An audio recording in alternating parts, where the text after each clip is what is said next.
আমরা পারি নাই। এ পর্যন্ত 54 বছরে যেসব সরকার এসেছে তারা মানুষের অধিকার প্রতিষ্ঠার কথা বলে ক্ষমতায় গিয়ে করে নাই। 16 বছর পর্যন্ত আওয়ামী লীগ সরকার বিনা ভোটে জাতীয় পর্যায় থেকে ইউনিয়ন পরিষদ, পৌরসভা, উপজেলা পরিষদ বিনামূল্যে দখল করে রেখেছে। কোটি কোটি টাকা আত্মসাৎ করেছে, ব্যাংক লুট করেছে, 8 লক্ষ কোটি টাকা ব্যাংক থেকে সরিয়ে বিদেশে চলে গেছে। সরকারের প্রধানমন্ত্রী চারমন রেহানা সহ এরা ভাগ্য করে নিয়ে গেছে, আলম সহ। প্রিয় ভাইরা, আজকে একটা ভঙ্গুর অর্থনীতি আমাদের সামনে।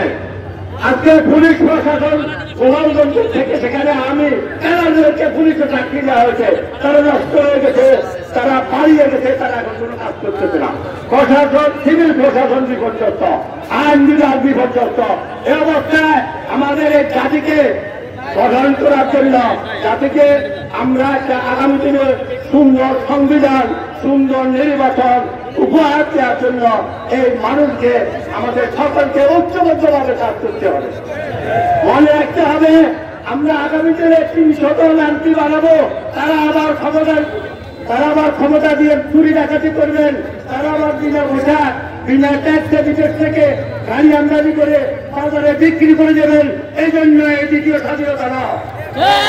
যতক্ষণ পর্যন্ত বিচার বিভাগ স্বাধীন না হবে, পুনর্গঠিত না হবে, যতক্ষণ পর্যন্ত শেখ হাসিনা সহ আওয়ামী দুর্বৃত্তদের বিচার না হবে, ততক্ষণ পর্যন্ত আমাদের এই স্বৈরাচারী এই দুর্বৃত্ত পুলিশ প্রশাসন জেলে সাজিয়ে নতুন প্রশাসন সৃষ্টি করা না হবে, ততক্ষণ পর্যন্ত এই দেশের জনতাকে, জনতাকে অতন্ত্র প্রহরীর দায়িত্ব পালন করতে হবে। এটা যদি 5 বছর লাগে লাগুক, এটা যদি 1 যুগ লাগে লাগুক, আমরা কিছু হইব না। আমরা দুর্বৃত্তদের কাছে এই দেশের দ্বিতীয় স্বাধীনতা ছেড়ে দেব না। সেই জন্য আমাদেরকে ঐক্যবদ্ধ হতে হবে। আমাদের কিছু ছাত্র যেটা আমাদেরকে দেখিয়েছে, আমি জানি না তারা কি দেখাচ্ছে।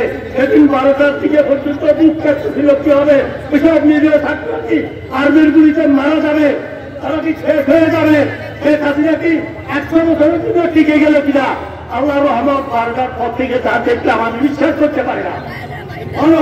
বাবুরের যুদ্ধে আল্লাহ যেভাবে দিতে এই বিমানবন্দরের রোড থেকে জনস্রোত আসতেছে। তারপরে এয়ার গোয়েন্দা বাহিনী, সেই গোপালগঞ্জের পুলিশ বাহিনী মিডিয়া কি করতে পারছে। প্রিয় ভাইরা, তাই আজকে সেই ছাত্ররা যে পথ গিয়েছে, সে পথ ধরে আমাদেরকে মজবুত থাকতে হবে। আর কোন ভয় নয়, আল্লাহ আমাদেরকে সুযোগ দিয়েছেন, এই সুযোগের সৎ ব্যবহার করতে হবে। আমরা একটা সুখী সমাজ চাই, সাদাবিহীন, দুর্বৃত্তবিহীন, দুর্বৃত্তায়নবিহীন। মানুষ মানুষের জন্য থাকবে। আপনি দেখছেন এই যে স্বাধীনতার কারণে এই অন্য হলো, এটা অভাবনীয়, আমরা চিন্তাই করতে পারি না, ঠিকও শুনে নাই। কিন্তু দেশের সারা দেশের মানুষ সেই ওই 5 আগস্টের মতন দাবিয়ে বলেছে, এবং আমরা আশা করি না কি পরিমাণে প্রাণ আসছে, মানুষ উজ্জীবিত হয়েছে। মানুষের আগ্রহকে কাজে লাগাতে হবে। আগামী দিনে একটা সুন্দর সমাজ, সব মানুষের জন্য সমাজ অধিকার, শোষণ মুক্ত, নির্যাতন মুক্ত, ধর্ম মুক্ত, দুর্নীতি মুক্ত সমাজ প্রতিষ্ঠার জন্য আমরা এগিয়ে যাব, কাজ করবো। আপনারা হয়তো আরো একটু ধৈর্য করতে হবে। আমাদের সিলোনিয়া পৌঁছেছেন, ওনারা কিছুক্ষণের মধ্যে আসে যাবেন। ও আমাদের খেলোয়াড় সাহেব একজন, তাকে আপনারা অনেকেই ছিলেন, সবাই ছিলেন। তার নির্যাতনের ইতিহাস আমার এখনো মনে আছে। তাকে যেভাবে করে তোলানো হয়েছিল, এইভাবে নির্যাতন করা হয়েছে। এই সকল নেতাদের নির্যাতন, আমাদের কেন্দ্রীয় নেতাদের যাদেরকে চাকরি নিয়ে ফাঁসি দিচ্ছেন, দড়ি নিয়ে ফাঁসি দিয়ে যুদ্ধ করাবি।